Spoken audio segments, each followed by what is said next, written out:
Good morning. Good morning. Good morning. Buenos dias, mi gente. Yogi, yo. Welcome to Daily Discipline number 155. My name is Rob Hoback. Wherever you are, however you're joining us, whenever you get here, doesn't matter. Happy that you're here and honored that you chose to spend a couple minutes with us. As always, let's get right to work. Public service announcement.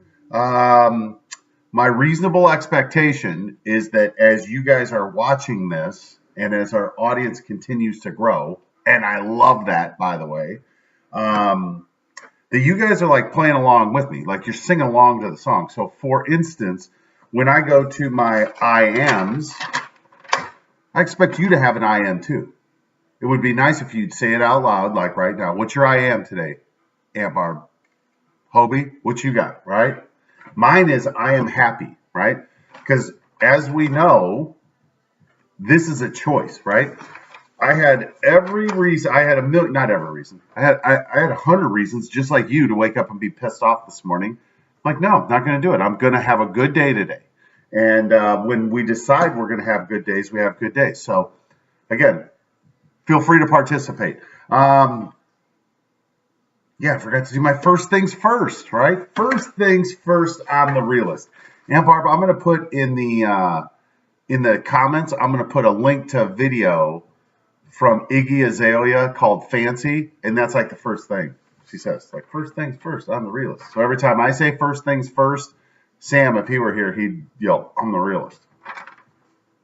But I am happy. I'm very happy. Part of the reason I'm happy is Sissy's here, not gonna lie. I missed her a lot. So we're halfway through spring break.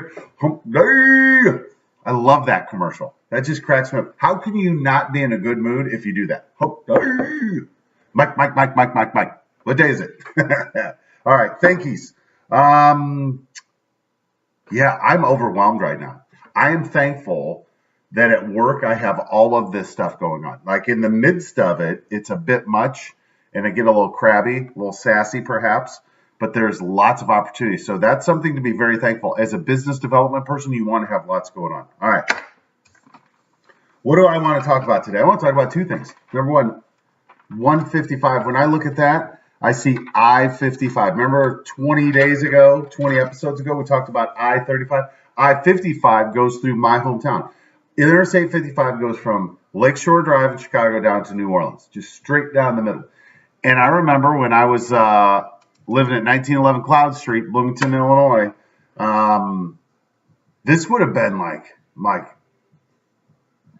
Sam's age and below, right? That we lived in this little ranch house in Bloomington, Illinois, and they were building Interstate 55. And I remember my mom, MJ, trying to tell us what a big deal this was. We didn't know what the hell an interstate was.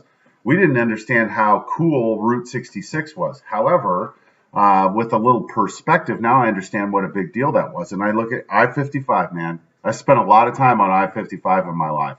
I know a lot of you have too. So, and when I think of I-55 now as an adult, one of the things that I think of is the movie Cars.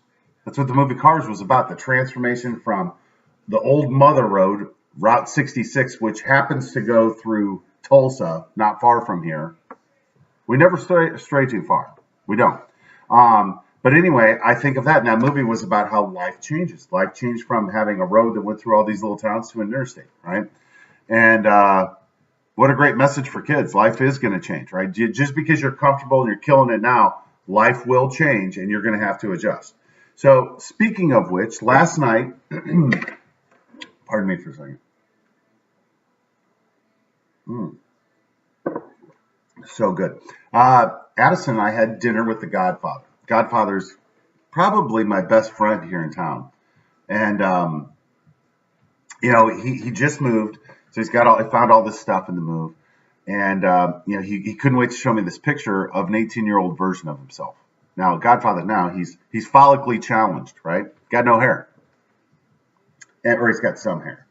And anyway, we were talking about, I'm like, Godfather, if you could talk to that version of yourself now, if he could show up here and see how you live, see your family, the whole thing, like you just come clean with him, like, bro, this is exactly where I am with everything. what would he say compared to what his expectations were at 18? You're the only one that knew what that kid. He's like, Rob, he would be like over the moon happy. And I sit there and think, and it's the same way for me, and I know it's the same way for a lot of you.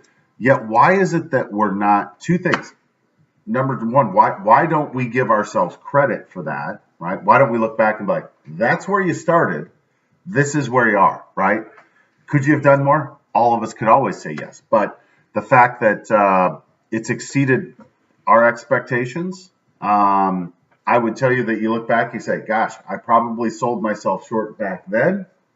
And number two, if you're further along in your game than you thought you were, my guess is that you've been working hard. And that's the only difference. That's the only difference between you and the people that you look at and be like, I thought that person was going to do more. Probably they didn't work real hard, right? So, yeah, embrace the suck, right? Embrace the fact that life is going to be difficult and that we have to just persevere and be happy, do the work, and enjoy the results, right? Pretty simple process. Hands up, peace out, we're better together.